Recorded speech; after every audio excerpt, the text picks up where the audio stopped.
Last time CO2 levels were this high, humans didn't exist. Megatoothed sharks were swimming around in oceans that were 100 feet taller than they are now, and the average global temperature was more than 10 degrees warmer. This was a world that was not habitable by humans, and due to our levels of carbon emissions, climate scientists believe that we may be on track to realizing a world like this once again.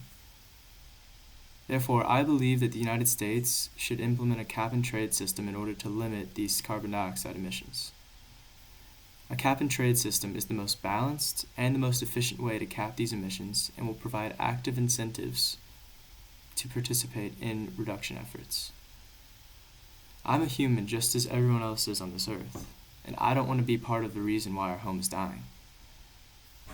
And so while yes, there is red tape to traverse for this policy to be enacted, the United States should implement it in order to reduce these CO2 emissions for the beneficial effects on the environment as well as the economy.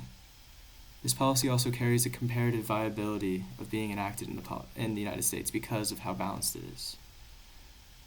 So let's begin with discussing the environmental effects of this policy. Carbon dioxide is a greenhouse gas. A greenhouse gas is a category of gases that have the characteristic of trapping heat in the atmosphere.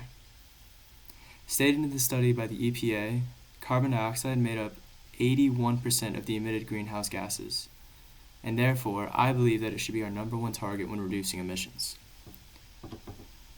That is because global warming is one of these consequences of the increasing level of these gases.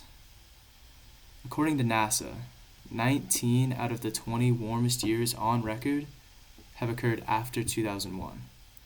This is concrete evidence that proves that global warming is here and it's affecting us. And these warming climates can then lead to more extreme weather and the destruction of inhabitable areas. This can be seen in the United States currently. The wildfires that have been raging for months in California have been a result of a changing climate. These wildfires emit great amounts of carbon dioxide, and winds carry the pollutants south towards cities like Los Angeles, Santa Barbara, and these are cities that already emit nearly 200 million tons of CO2 every year. The result of all this carbon dioxide, combined with the wildfires and the already emitted CO2, is smog. Which brings me to my next point. Another example of a negative environmental impact of CO2 emissions can be seen in the implications of human health. Exposure to large amounts of CO2 have been connected to symptoms like headaches, asphyxia, and even induction into comas. Smog in cities like LA cause millions of people to live with respiratory diseases that they have to live with their entire lives. The implementation of a cap-and-trade system in order to lower these emissions of CO2 would be crucial in saving the environment as well as saving the lives of humans. So let's continue by addressing the economical benefits of the cap-and-trade program. This policy would create a completely domestic market in the United States. Companies will have a limit on the level of emissions. However, if they don't meet that quota, then they will be able to sell the rest of their limits to other companies. This ability to sell is another potential revenue stream for businesses, and this will provide incentives for these businesses to increase their efforts in developing processes that emit less CO2. These natural incentives will give businesses reason to do this, and given the supply and demand of a new market, this will also be the cheapest way to develop these processes.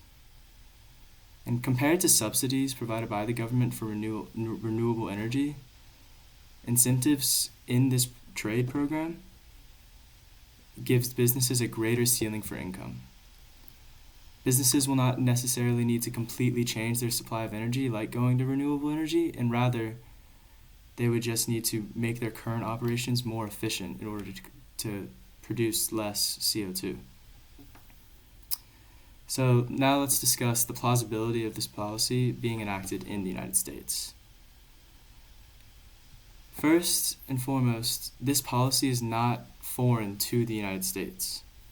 There's already a cap and trade system present in the U.S., however, it's over the emissions of sulfur dioxide.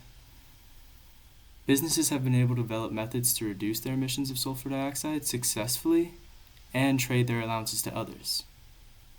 The acid rain program, starting in 1995, utilizes this system to limit the emission of sulfur dioxide.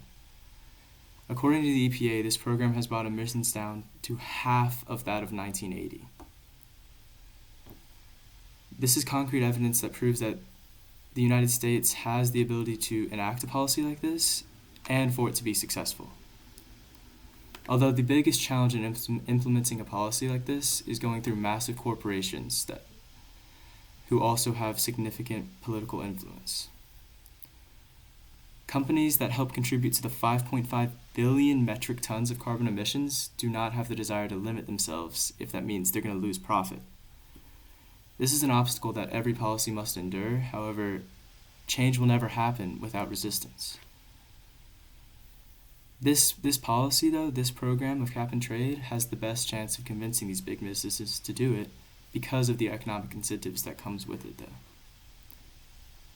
So, while yes, there are obstacles, there is red tape, the United States should implement this policy to reduce CO2 emissions because it does improve not only our environment, but also our economy.